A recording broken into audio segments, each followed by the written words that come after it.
John Phillips of the Mamas and the Papas was very open about his wild lifestyle, but there was one disturbing secret he took to his grave. He may have been the driving force behind the Mamas and the Papas, but when he wasn't writing sunny flower child anthems, John Phillips was intent on destroying himself and everyone in his orbit. It's ironic that one of the co-founders of a band called the Mamas and the Papas ended up being a terrible papa. It's also too bad that behind the band's air-defining, ear-pleasing harmonies, Phillips caused mind-blowing amounts of discord and chaos. To make matters more confusing, one minute Phillips was his charming and talented self, and the next he was careening through cash, substances, relationships, and his career. If you're already feeling the whiplash, strap in because you ain't seen nothing yet. John Phillips' knack for catching people off guard started before he was even born. He was a surprised baby who arrived when his siblings were 12 and 10, and his mother was at the ripe old age of 31. He was born on August 30th, 1935 in South Carolina, the same week the Labor Day hurricane destroyed the eastern seaboard. Phillips later called the storm a ferociously destructive omen of Hurricane John's later path. Attending an army school where he had to endure beatings and nuns who watched him shower likely instilled Phillips with a lack of respect for authority. To make matters worse, he watched his former Marine father fade from glory after a series of heart attacks.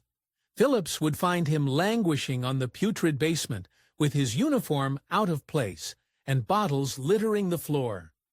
When army school didn't work out, John tried a liberal arts college, which also turned out to be a bust. At 21, he was back in his hometown and working his way through a series of depressing jobs. Each night, he would try to escape by drinking and playing his guitar.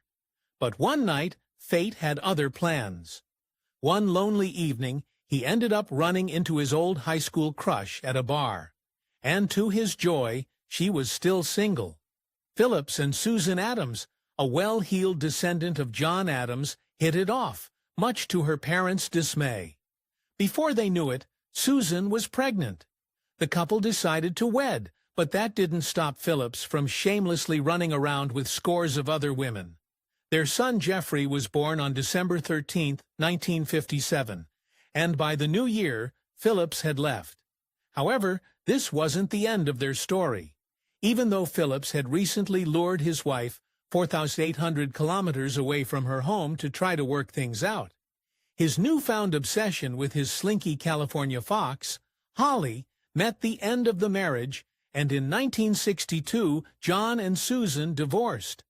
John and Holly, who now went by the name Michelle Phillips, moved to New York. Phillips had sacrificed a lot to be with his new wife, and he wanted to do everything possible to keep her faithful. He was extremely possessive and went to extreme lengths to keep her under his thumb. For instance, he made sure she lived in a supervised dorm for teens while he was on tour. Yikes!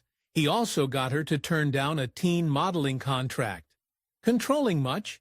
Phillips realized he was going to have to get resourceful if he wanted to make sure Michelle didn't stray. As part of his plan, he put her into singing lessons.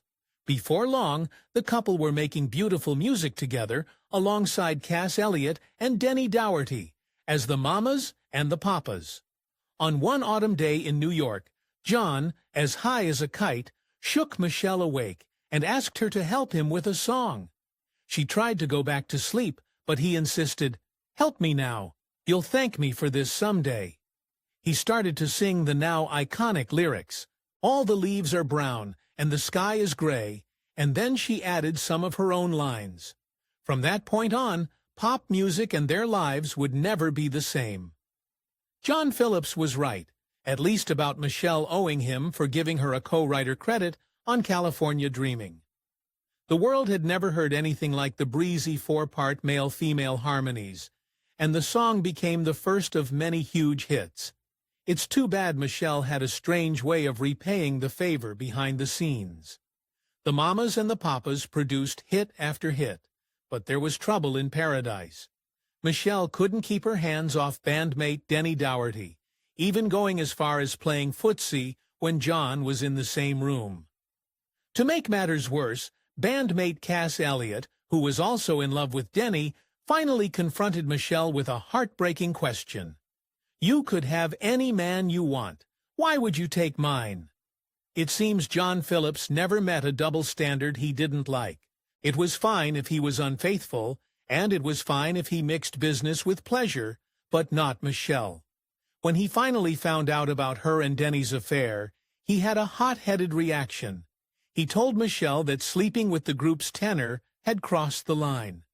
Michelle, who was now realizing how important she was to the band's success, decided to see if she could push John to the brink.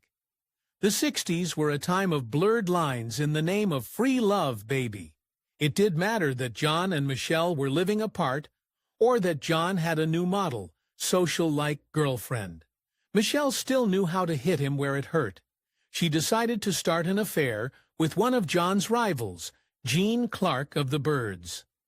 Michelle's red-hot affair had successfully pushed John's biggest button. As soon as they got backstage, he raged, "I made you who you are, and I could take it away. You're fired." The heart-branching twist came when Michelle realized that neither Denny nor Cass was going to back her up. John was not joking around.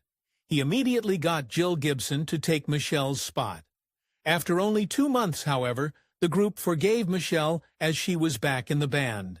Just because the band was back together, it didn't mean that Phillips' life was calm. As he and Michelle worked their butts off to organize the trailblazing Monterey International Pop Festival, aka Ground Zero for all things flower power, they'd also been productive in other ways. Shortly after the couple got home, they were in for a surprise. John and Michelle were thrilled to discover that they were expecting a baby. Life was chaotic, but good. They were just a couple of hippie hedonists living a wild life of rock and roll excess. Need proof? John added a hash den to their Bel Air mansion and spent $100,000 on an in-home recording studio so he could stay high and not worry about studio time. John and Michelle's estate became the ultimate party hotspot, where the biggest stars in music and Hollywood mingled nightly. According to John, we were too busy entrenching ourselves in opulence and hedonism to think about tomorrow. Of course, he was the perfect host, ensuring mind-altering substances were available on every surface and in vases and bowls around the house. Inevitably, these substances ended up in the wrong hands with disastrous consequences. When his kids from his first marriage came to live with him, they soon discovered that anything goes. By the age of 14, Jeffrey was spending his days lounging by the pool, indulging in reckless behavior. Even 12-year-old Mackenzie grew curious and eventually began making some unwise choices herself. Speaking of children, after John and Michelle's daughter China was born, Michelle suffered from postpartum depression. So what did John do? When the baby was only a month old, he took off with actress Mia Farrow, who was married to Frank Sinatra at the time. She was the perfect escape from his crumbling marriage and music career, at least until things got weird. John was crazy about Mia. One time, they got high and had a huge pillow fight. He shamelessly flaunted her all over town, causing headlines to gleefully ask, "What does Papa John have that Daddy Frankie doesn't?" They would also hang out with her Hollywood friends, including Roman Polanski and his new wife, Sharon Tate. The world at large was pretty turbulent in 1969, and so was John Phillips' life. The mamas and the papas had disbanded. He had a new baby who was barely 1 year old, and he and Michelle divorced. As turbulent and adulterous as their relationship was, without his music and his muse, he began his downward spiral. It was make-it-or-break-it time for Phillips' solo career, and his 1970 album just didn't have that mamas and papas magic. Lost without his muse, Michelle, he ended up seeking inspiration elsewhere, namely narcotics. Except now, instead of the fun party kind, it was the locked alone in a dark room kind. But wait, it gets even more depressing. Phillips's day of reckoning had arrived, leaving him alone in his mansion, strung out and very broke. His solo album had failed. Mind-altering substances weren't cheap. He now had 2 ex-wives to support, and he owed close $250,000 to the taxman. Thankfully, just as the darkness was taking over, a new muse entered his life. Phillips' new lady friend was a 21-year-old South African model named Genevieve Waite. Fueled by piles of substance, the pair collaborated on a variety of beleaguered film and music projects, including an epic Broadway space opera that was such a spectacular failure that it closed after 5 nights. "I think the failure of the show broke John's heart," Waite later said. The unconventional couple got married at a Chinese restaurant, then moved to London in 1975. They lived just down the street from Mick Jagger and Keith Richards of the Rolling Stones. After spending quite a bit of time with the British rockers, Waite and Phillips became addicted to the really hard stuff. When he wasn't getting high, Phillips was working on an album for the Stones record label. One song in particular was a little messed up, though. The saying goes, "Art imitates life, but sometimes it works in reverse." Phillips wrote a song about his daughter Mackenzie called "She's Just 14." To make matters worse, Phillips and Mick Jagger crooned at lecherous lyrics like, "She always says I'm just a sexy trash can." Later that year, Phillips ran an errand, giving Jagger some time alone with Mackenzie. But that wasn't even the worst of it. Not surprisingly, all the Phillips hard living was hard on his liver, and in 1992 it failed. Although he had a successful liver transplant, his health was never quite the same. One reason could have been because he didn't quit drinking. In March 2001, he had just finished recording a new album. It should have been a hopeful time, but only a few days later he succumbed to heart failure at 65. Anyone who has read Phillips' autobiography, titled Papa John, knows that he was pretty blunt about who he was, warts and all. His childhood friend Bill clearly said he had his own rules, and they were all meant to be broken. He wanted excess to take it over the line. Sadly, there were several occasions where he took it way too far. Hell, all autobiographies must run in the family, because in 2009, Phillips' first daughter Mackenzie wrote one of her own.